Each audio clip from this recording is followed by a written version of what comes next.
You are listening to As a Woman, Episode 9, Infertility 101. In this episode, we're talking about infertility, what it is, what can cause it, and when you should see a specialist. Learn about the basics of infertility and different fertility treatments. What are your questions about fertility? And listen to my challenge for you this week.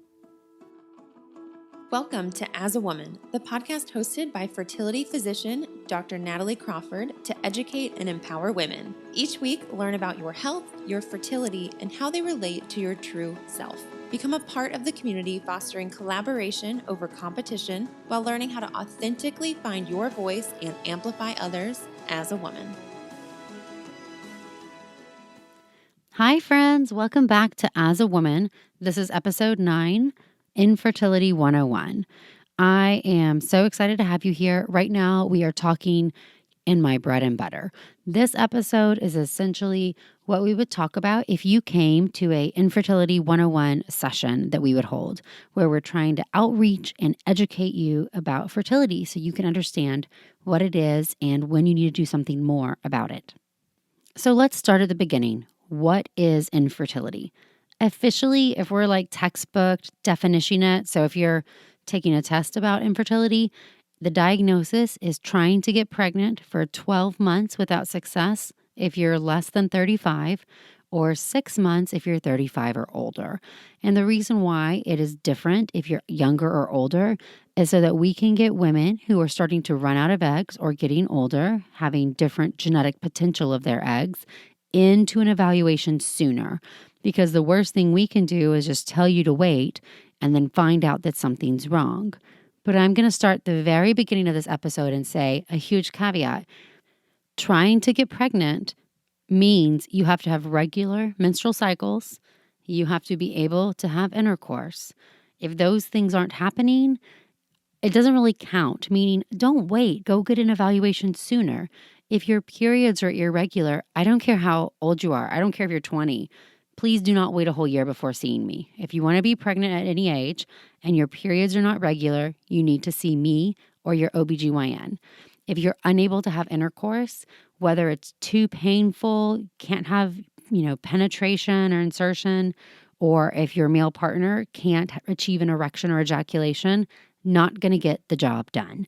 So there are certain examples where you're not going to wait. Also, a new study came out showing that women who are 40 and older probably should go right to an evaluation, that getting to more aggressive treatment sooner, especially with IVF, can really benefit them. So despite me starting here saying, hey, the definition is 12 months or 6 months of trying, you're already hearing me giving exceptions. If your periods aren't regular, if you can't have sex, if you're 40 or older, you should probably go in right away. Before diving into the causes of infertility, I'm going to spend a couple minutes and talk about natural fertility because it really matters to me. And if you're listening to this because you're trying to get pregnant or you want to start trying to get pregnant soon, I think this is important. There will be an upcoming episode, Optimizing Natural Fertility, which will go into this in more detail and also talk about lifestyle factors. But just a few things that I think are really important to know. One is that your fertility starts to decrease at age 32 with a more profound rate of decline after age 37. So those numbers aren't all or nothing, but they certainly are important when you're starting to think about your family and planning when you're going to have kids and at what time, especially if you want more than one child. Infertility, the rate of infertility, so meeting those definitions I talked about, overall is about 15% or 1 out of 8.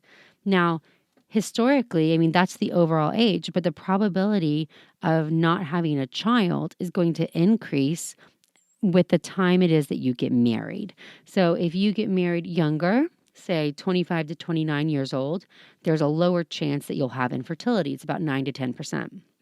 And if you're getting married in your early 30s, it's closer to 15%. If you're getting married in your late 30s, closer to 30%. And if you're 40 or older, it's over 60%. So I think that number is important to us as women as we are trying to plan out having children, if we're wanting to have them by ourselves, solo, with our male partner, or if we're looking at freezing our eggs. And as we've talked about before, the rate of infertility increases, so does the rate of miscarriage, and so does the rate of genetic abnormalities as you get older. So it becomes harder to get pregnant, and you also have an increased risk of miscarriage as you get older. A few things before diving into the causes of infertility, it's that understanding the menstrual cycle is really important. So go back and listen to that podcast if you haven't. But remember that day 1 is the first day of full flow of your period. Ovulation is the day that an egg is released, and the first half of your cycle is called the follicular phase. That's when an egg is growing inside a follicle. After you ovulate, it's the luteal phase, and that's when you have that corpus luteum making progesterone, and that's when implantation occurs. And deficits in that phase can impact implantation. Now, I've said it again, regular menstrual cycles are key. If you don't have regular cycles, go in right away. If you are having regular menstrual cycles, which are predictable within 1 to 2 days of each other, then you can time the fertile window. You can either do this with apps tracking that for the most part are pretty accurate if your periods are regular, or you can use other methods to determine ovulation, like an ovulation predictor kit. That's a little test that you pee on that measures LH.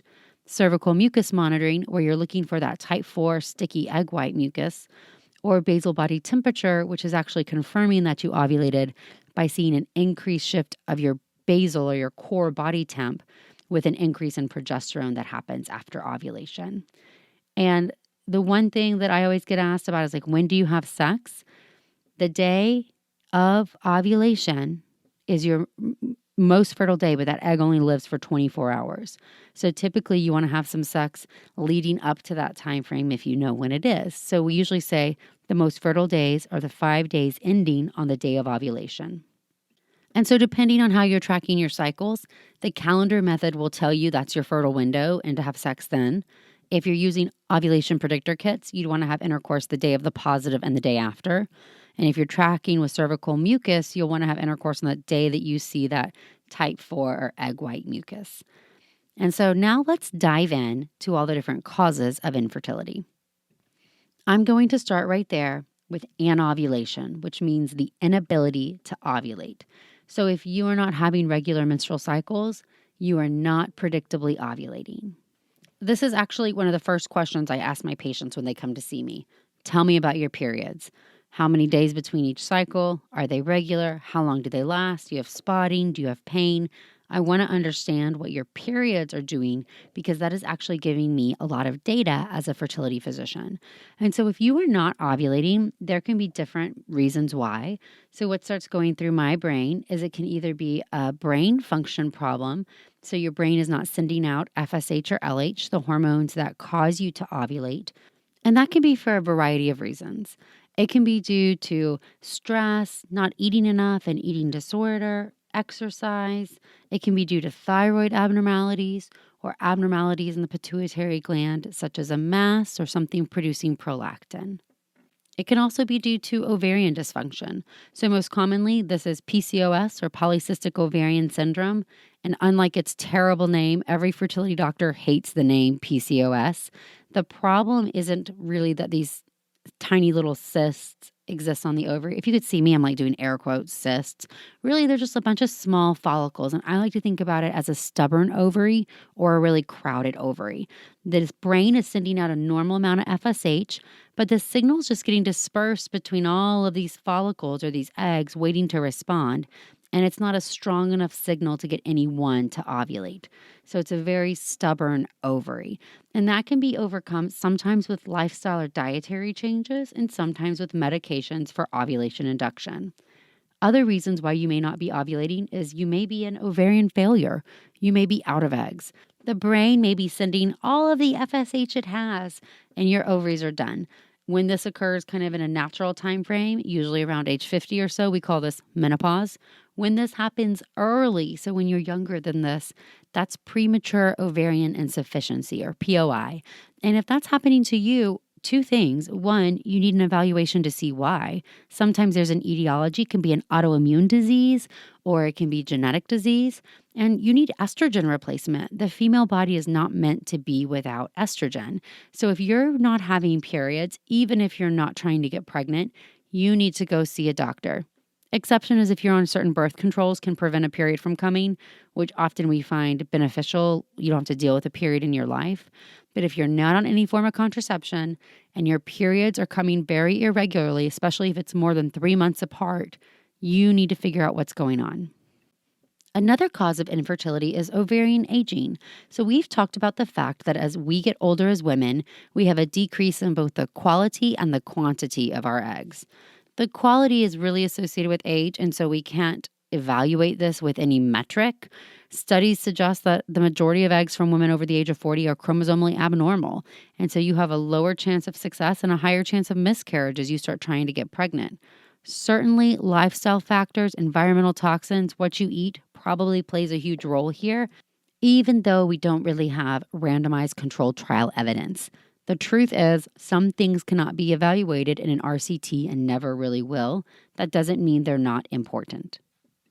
And then egg quantity is also called your ovarian reserve, or how many eggs you have left. And this number does decrease with age, but every woman has her own rate of decline. You've heard me say that before. You can evaluate this in two different fashions. One is with an antral follicle count, counting those small follicles or eggs at the start of a menstrual cycle. And the other is with an AMH blood test. AMH is anti-Mullerian hormone, and it's secreted from the cells that surround each follicle for that month. Very importantly, a low AMH value is not associated with infertility, and it's not associated with fecundability, meaning a nice, really large study in a great cohort showed us that even women with a low AMH value or diminished ovarian reserve do not have diminished fecundability. They have the same probability of getting pregnant each time. However, it's really important as a part of an infertility evaluation because when you start looking at your family planning, you may not have enough time to have the number of kids you want, and you may need to advance to more aggressive treatments sooner. I always tell patients this test changes month to month based on how many eggs have been released from that ovarian vault, and so it's used to categorize you. Above average, average, below average, critical. Don't fixate on the number and feel like you're just on a declining slope. And so even if you have been trying to get pregnant for 3 years and you have low ovarian reserve, that's not the cause of your infertility. Something else is playing a role there. However, that value is very important to us in determining what treatment is best for you. Another cause of infertility is tubal factor. So the fallopian tubes are crucial in you being able to get pregnant. Think about it. So an egg is released from your ovary. It has to get picked up by your fallopian tube. The end of the fallopian tube is called the fimbria. So an egg moves into the fimbria, and then the egg moves further into the fallopian tube. Sperm is in the vagina with intercourse. The sperm has to swim out of the ejaculate, through the narrow cervix, into the uterus, and into the fallopian tubes. Fertilization actually occurs in the fallopian tubes. An embryo is then formed in the tube, and over the course of the next 5 to 6 days, that embryo grows and advances until it makes its way to the uterus where it implants. Now, your tubes are really important. If your tubes are blocked, you're never going to get pregnant naturally. That's just a fact. That doesn't mean you can't ever get pregnant, but you're going to need IVF or in vitro fertilization. And your fallopian tubes are really sensitive. That's one of the hardest things here. A chlamydia infection when you are in college, even though you got treated and took antibiotics, still can cause infertility. Endometriosis, an inflammatory disease inside your body, can damage your fallopian tubes and block them. Your only symptom there may be painful periods. And depending on how long you've had symptoms, you may just think that those painful periods are really normal. Other symptoms of endometriosis include pain with intercourse, or having GI symptoms when you're on your period. So I always use the metric, if it's interfering with your life, if your period is so bad that you're canceling plans or not going to work, need to be evaluated for endometriosis. Endometriosis is officially a disease that's only diagnosed with surgery. That's super hard for us, right? Am I going to put you through surgery just to find this diagnosis? And we do different things for women based on where they are in their life and their treatment stage. Certainly, removing the disease can lower inflammation levels, and that can help you get pregnant. Sometimes just advancing to a more aggressive treatment regimen is the more appropriate choice depending on your goals. Uterine factor is another cause of infertility, and fascinatingly, a lot of women don't know the uterus is actually formed in 2 different horns. So these little uterine buds form and they grow and elongate next to each other. Think of like 2 little tubes. Then they connect together. The inside then is divided by a septum that has to reabsorb before you get that empty triangle-like view of the uterus that we're used to seeing. So, I love this. This is called Mullerian anomalies. You can have failure of any different part of this process.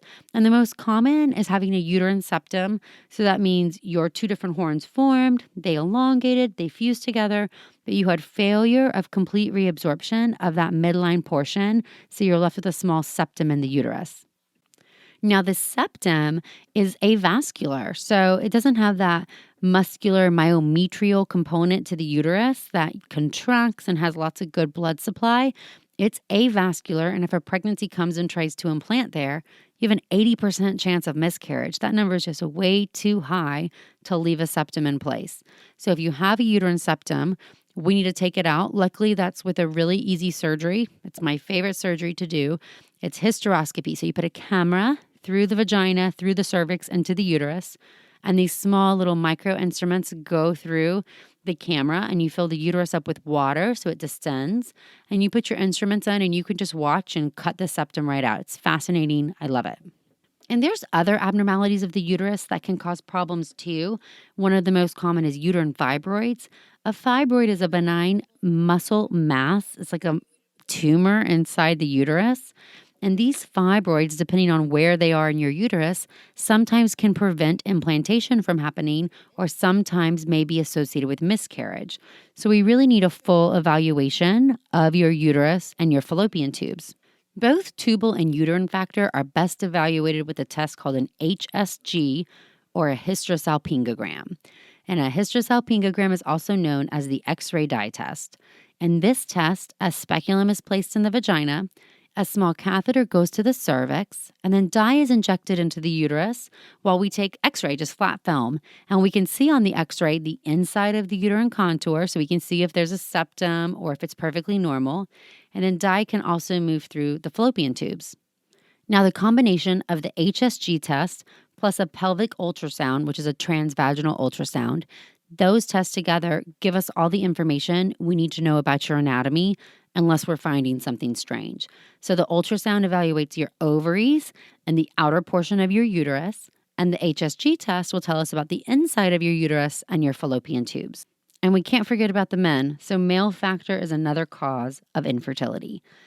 The easiest way to evaluate male factor is with a semen analysis. So this is an ejaculated sample of sperm that get evaluated under the microscope. And what we're looking for there is the volume, so the quantity of the ejaculate, the concentration, so how many sperm are in the sample, the motility, so how do the sperm move? Do they move in a forward progression? And the morphology or the shape of the sperm. Now, I'm a big believer that structure equals function, and most fertility specialists are too, meaning that even if the body is making enough sperm, which is hormonally derived, the environment in which they grow in is really important. And that can be that extra heat, so sitting in a hot tub a lot, we know that that can impact sperm parameters, but so can diet and obesity and toxins and other factors also. And sperm changes every 3 months. That's the lifespan of a sperm. So really different than women. Women have all the eggs they're ever going to have, and they're just released from the vault and constantly drained. For men, they're newly generated. And so that environment over the past 3 months shows a lot for how the sperm are. Now, I don't care. I care if your partner has a child from another relationship. That's a good sign overall. He had sperm at some time, but that does not mean that I'm not going to check a semen analysis because it's been longer than 3 months. It could be a whole new crop of sperm. Life is different now. He needs to do it. So love you all. If you come in my office and you tell me he's not going to give a sample because he has another child, we're not doing anything else. I believe that infertility needs to be fully evaluated for both parties. So the female's going to get an evaluation and so is the male. So I just went into the top causes, but let's kind of solidify this down. So you're going to come to my office. What's going to happen? Or any fertility doctor's office. The first thing we're going to do is sit down and talk. I want to get a good menstrual history. I want to find out about you. What surgeries have you had? What medical problems do you have? What medications do you take? Have you had infections or abnormal pap smears in the past? Have you ever been pregnant, had miscarriages? Have any living children? If you have children, any complications with birth? Do you smoke cigarettes? Do you drink alcohol? What do you do for a living? Those type of things. Your male partner is going to get asked essentially the same questions. We're then going to go from there and we're going to do a pelvic ultrasound. So I'm going to look right away at your body. I'm going to look at your uterus and your ovaries. We're going to order some blood tests. So the very minimum would be an AMH, although most fertility specialists, myself included, also will run a panel of preconception blood work if that hasn't been done in the past. And a preconception blood work panel usually includes your blood type, seeing if you're immune to rubella or varicella, or if you need any updated vaccinations. As you know, vaccines, I'm a fan. We're also going to talk about genetic carrier screening. Genetic carrier screening is used to see if you and your partner are silent carriers for the same disease. So a note here, silent carriers. That means it may run in your family, but it is never going to be exposed. Nobody will be born with the disease until two people come together to have a baby and have the same disease. So it's not like heart attack where you say, oh, everybody in my family's had a heart attack. It's not the same expression. This is totally silent. And so there certainly are couples who come to me because they have a child who died or has been severely impacted with a disorder that is life-changing that they both carry. And in that situation, we can do IVF with genetic testing to screen embryos to see if they carry that disease or not. And so the current recommendation is to check at least one of the partners, see if they carry one of these diseases. If they don't carry anything, great. It doesn't even matter if the other person carries something because it takes two carriers to have an affected child. However, if you carry something, I'm then going to recommend we check your partner to see if you both carry the same disease. And even if every other test is normal, even if you're super young and just want one child, I'm going to say, hey, stop. We need to go on contraception until we are ready to do IVF with genetic testing, because that's the best way for us to achieve our real goal of a live-born healthy baby. And then depending on your history, we may draw other tests. We may check a thyroid, a prolactin, a vitamin D, a hemoglobin A1C. There's a whole list of other things that may apply to you based on your history or your menstrual cycles. And then you're going to get an HSG test, that X-ray dye test, but it has to be very well timed in your cycle. So it's usually between days 5 to 10. Remember, day 1, when you start bleeding, you usually ovulate around 2-ish weeks later on day 14. So we're really looking at this follicular phase window when you're done bleeding, but you don't have a thickened lining yet. And the reason why, it's not to be mean or frustrating. Trust me, if I could just take every new patient, boom, draw their blood, do an ultrasound, do an HSG test, I would knock it all out because I love data. The more data, the merrier. But the reality is that the thicker that lining gets, we have a higher chance of having the test read off as abnormal. And that if you are past the phase of ovulation trying to get pregnant, you may be pregnant. I might go and disrupt a pregnancy, and we certainly don't want to do that. So you have to wait until you're in that magic 5 to 10 day window, and then we can do the HSG test. And the other part of the basic fertility evaluation, as we said before, semen analysis. And so that's it. That's the basic evaluation. It's going to include an ultrasound, an HSG, some blood work for you, and a semen analysis for your male partner. You'll do all of that, come back and see me, and I've got all the information that I need in order to give you best treatment options for you and for your individual case. Now, I want to spend some time and just dive in briefly on the basics about what different fertility treatments exist. And there is not one size fits all treatment for you. And as I always say, I'm going to ask you what your goal is because that helps direct me. I'm going to get data on you, understand your goal, and we're going to make a treatment plan. Sometimes it's really obvious to me from the first time I meet you because of X, Y, or Z reason, you need to do this. Sometimes we need to get more data before we can come up with the best plan for you. And I don't believe, sometimes your insurance company believes, but I don't believe you have to jump through hoops. You don't have to do A to do B to do C to do D, meaning it doesn't have to be a stair-step approach. You don't have to try the lesser aggressive treatments before you get to more aggressive. I totally believe in autonomy, meaning if I give you all the data, my recommendation, real statistics for you, you have the freedom to make the choice. So let's go over some treatment basics. So the first is you may need surgery if we find a septum, a polyp, a fibroid, blocked tubes. Some of these things need to surgically be evaluated and treated. But going on to more medical treatments, number 1 is ovulation induction. So if your periods are irregular, we need to make you ovulate. This can be done with oral medications such as Clomid or Clomiphene, or letrozole, also known as Femara. These are both pills that you take that work in different ways that can essentially, what they do is lower your estrogen levels or they block your estrogen receptors. But in either way, your brain does not sense that estrogen is there and thus sends out a higher signal of FSH. So the brain will release FSH in a higher signal than normal, and usually that will make you ovulate. Maybe one egg, maybe more than that. The response is really different for every woman. Really importantly, these medications require an interpretation by your brain. So if your problem is your brain, like your brain doesn't send out enough FSH or LH, taking medications to tell your brain to send out more is not going to work for you. So if that's the cause of your infertility, utilizing your brain is not going to help us. So understanding that is going to be really important, meaning that initial evaluation helps us understand what treatment you may need. If you don't ovulate because your brain is failing to send out hormones for whatever reason, then you may need to just take injectable hormones, what we call gonadotropins. So gonadotropins are essentially just FSH and LH. They're giving you the hormones your brain would normally release, but you're doing it in an injectable form. And so if you're not ovulating, that's one option for treatment for you, is to use either pills like Clomid or letrozole or use injectable hormones called gonadotropins to force you to ovulate. The risk with these treatments include multiple pregnancy. So we like to monitor with ultrasound and your cycle may be canceled, meaning if you ovulate too many, I always tell my patients, I'm not in the business of trying to get you a reality TV show. So if it would land us on reality TV, we're not going to do it. So we actually have to keep that in mind. And for the most part, 4 is usually the cutoff. If you have 4 mature follicles, depending on your age, we're going to say that's too risky. Your risk of twins, triplets, quads is too high. And so we're going to cancel the cycle, tell you not to have sex, not to do anything, and just wait till the next month. And trust me, as a doctor and as a patient, that's frustrating. Your risk of twins with oral medications is usually about 5 to 8%. Your risk of triplets or more is 1 in 300. Your risk of twins with injectable hormones is about 20 to 30%. And your risk of triplets is about 1 to 3%. Those numbers, none of those numbers are zero. And so when we start talking about a fertility practice, we see hundreds of these. I've had 2 patients have triplets from Femara, an oral medication alone.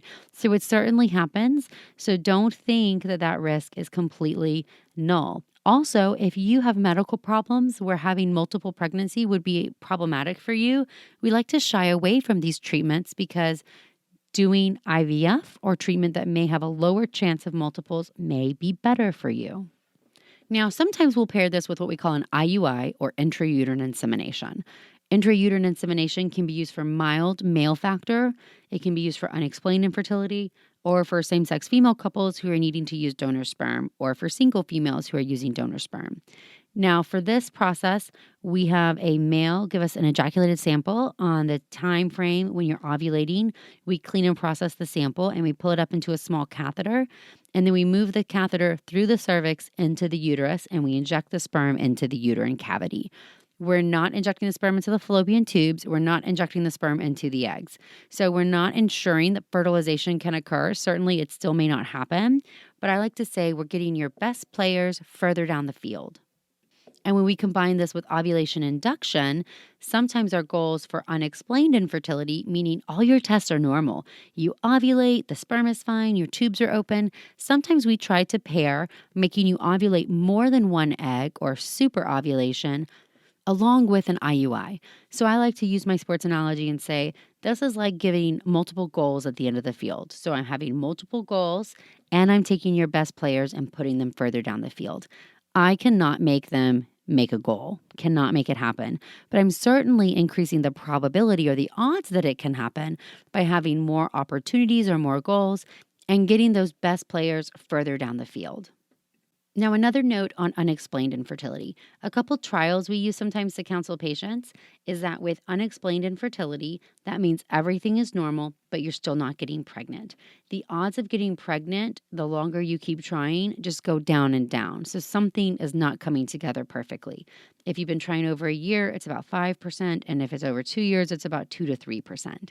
When we take that and we look at 2 main treatment options, one is that super ovulation with IUI, making you ovulate more than one egg and putting the sperm further down the field. And that on average is going to have a chance of success between 8 to 10%, depending on exactly what you're choosing. One study called the FAST trial, or the FASTT, looked at for unexplained infertility if it's better to do oral medication or Clomid with an IUI. Is it better to do injectable hormones with an IUI, or is it better to go right to IVF? And in that study, it showed us that really the Clomid and the FSH didn't have much difference, and going to IVF faster had a higher chance of pregnancy. A very similar study for unexplained infertility, but when women were 40, had a significantly higher chance of pregnancy with IVF. So both studies show that IVF is really treatment of choice for unexplained infertility, with success rates usually ranging between 30 to 50%. And then it can be even higher if you add in genetic testing of the embryos. That second trial is called the FORT-T trial, or FORT-T, like 40. It's kind of clever. But essentially, the FAST trial and the FORT-T trial are telling us that for unexplained infertility, treatment of choice is going to be IVF because it overcomes so many barriers. For IVF, it doesn't matter if your tubes are blocked, your eggs are coming out, they're getting injected with sperm, and so we're overcoming if there's a potential fertilization issue. Embryos are growing out in culture, so a controlled environment, and then embryos are getting placed back in the uterus in the right time. So I use these for counseling patients with unexplained infertility all the time. We can try this super ovulation with IUI, and it may work. Like 8 to 10% is not nothing, but if we're being honest, it's not a lot. So how many months of that are we going to tolerate before we're ready to go on to more advanced treatment that has a higher chance of getting us to our goal, especially if we want more than one child? So let's talk a moment about IVF, because I know I mention it like it's common language, and that's because it's common language to me, but IVF is in vitro fertilization. And a note, like IVF and egg freezing, it all starts out the same. It's just what happens to the eggs after they come out of your body that's different. They either get frozen or fertilized. So if you're listening, you're like, I'm not trying to get pregnant, but maybe I want to freeze my eggs. This is what you would go through too. So we try to get all of those eggs that have been released from the vault that month to grow. So we don't want anybody to die that month. And we do that by giving you those injectable hormones, or the gonadotropins, at higher than normal doses, and usually between 8 to 12 days. So for less than 2 weeks, you're giving yourself shots at home. You're coming in on average every 2 to 3 days for an ultrasound and blood work so we can monitor how those follicles are growing. And then when you get to the stage where we have the highest number of mature eggs, you're going to undergo an egg retrieval process. So the egg retrieval is done under anesthesia. So you get an IV in your arm, you get an anesthetic, but you're still breathing on your own. We have an anesthesiologist who's administering this. And then we go in vaginally. So attached to the vaginal ultrasound probe is a needle, and this needle is inserted into all of the follicles. The follicular fluid is drained, and the eggs are taken out. And we really get them in test tubes right there. The eggs are then isolated out, and they're identified from the test tubes. They are cleaned, so some of the outer cells are stripped off, and they are essentially like cracked open, and a sperm is inserted inside, and that type of fertilization is called ICSI, intracytoplasmic sperm injection. It's not the only way that egg and sperm can meet, for depending on your cause of infertility. Sometimes we just do conventional IVF, which is simply like eggs in a petri dish, squirt the sperm on top, cover them, put the dish in the incubator, and see what happens. But that's all day 0. The next day is day 1, and we'll see how many eggs have fertilized. And they then grow out for 5 to 6 days until they get to the stage of a blastocyst. This stuff has changed drastically over the last years, meaning if you went through IVF 10 years ago, what happened after they got in the lab is probably very different than what happens now.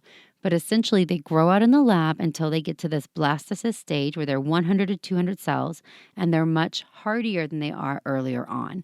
At this stage, this is the normal stage of implantation. An embryo can be placed back into the uterus, and the embryo transfer is super easy, meaning you're awake, you can watch it. An embryo is just in a catheter that passes through your cervix, doesn't feel much different than a pap smear.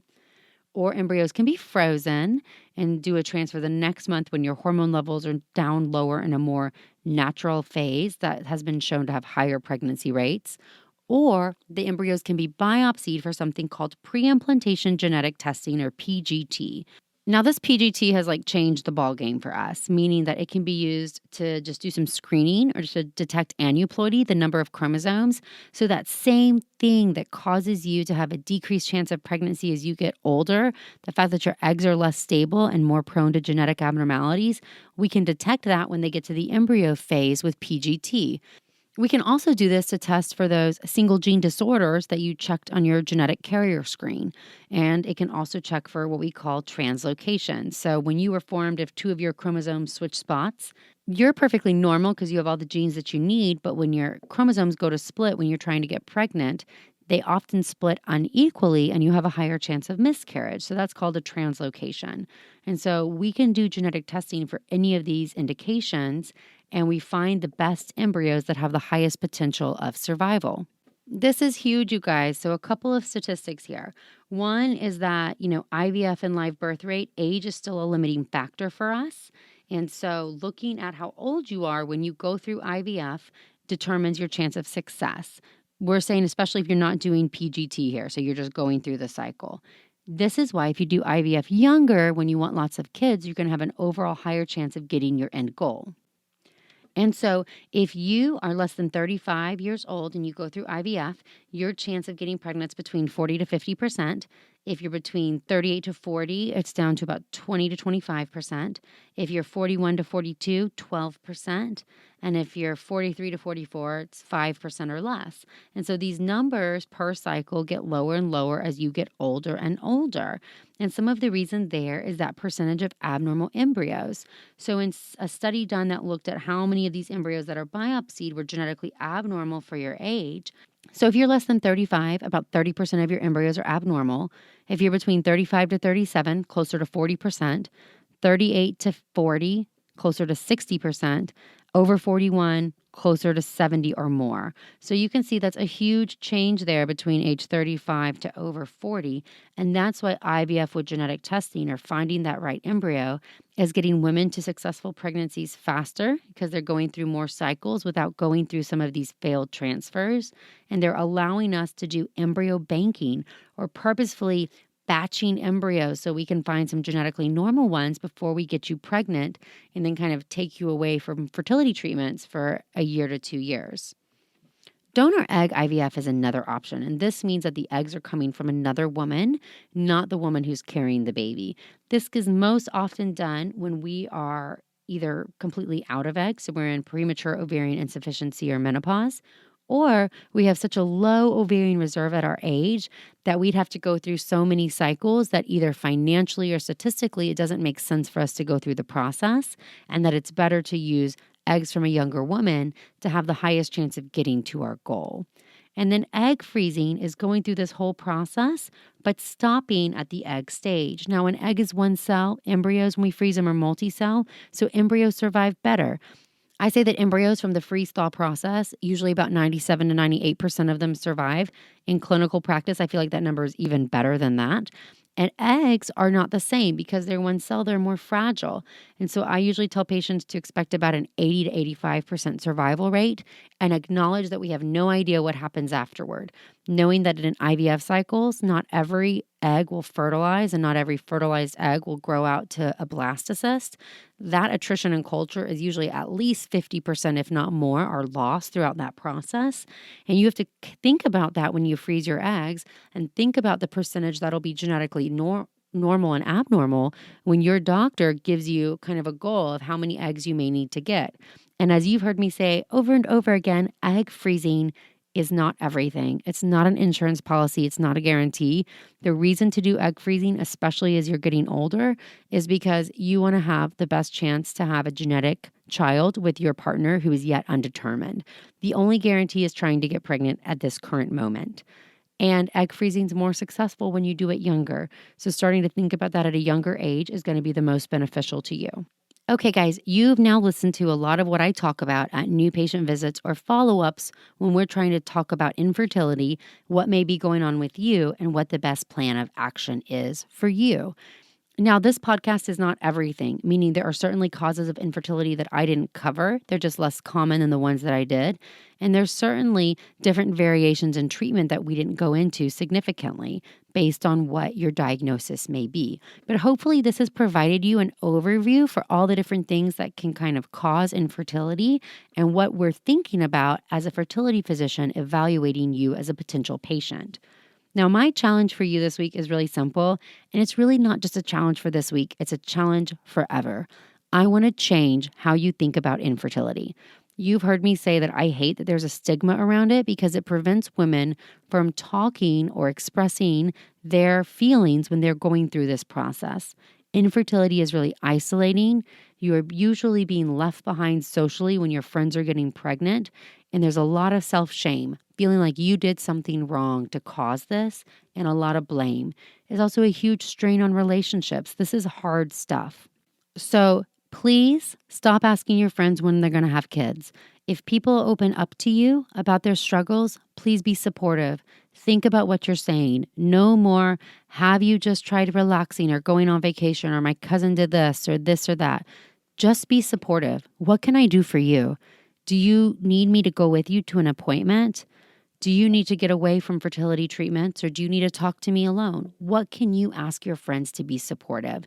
And no more subconscious blame or shame or guilt. Telling people they can just do IVF. Hopefully you've listened to some of these numbers and realizing IVF is not easy, nor is it a guarantee. Or telling people they can just adopt. That is also a hard, heartbreaking, expensive process. So I want you to think before you start asking people questions that may potentially hurt them. And if somebody you know is opening up to you, I want you to accept that and just give them a big hug or words of encouragement or ask how you can be support.